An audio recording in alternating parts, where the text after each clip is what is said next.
Usiku ukiwa mzito katika mji wa Mobwalu, mashariki mwa Jamhuri ya Kidemokrasia ya Kongo, sauti za vilio, moshi mzito na milio ya watu wenye hasira vilitanda nje ya kituo cha matibabu ya Ebola.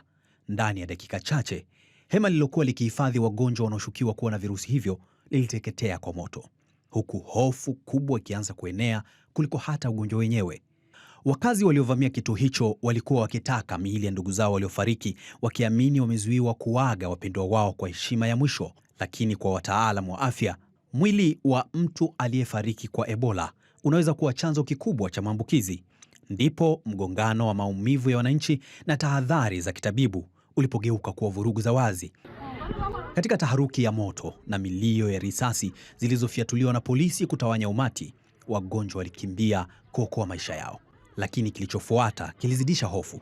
Watu 18 wanaoshukiwa kuwa na Ebola wakatoroka kutoka kituoni humo na hadi sasa hawajulikani walipo.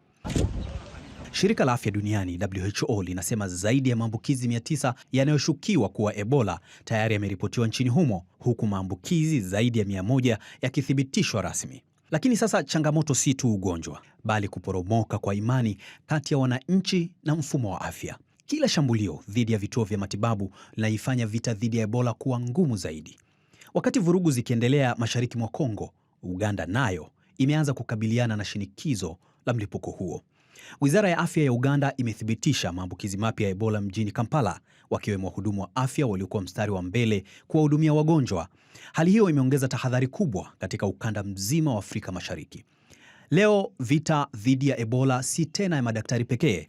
Ni vita ya hofu dhidi ya uelewa, tahadhari dhidi ya uvumi na maisha dhidi ya maambukizi yasiyoonekana.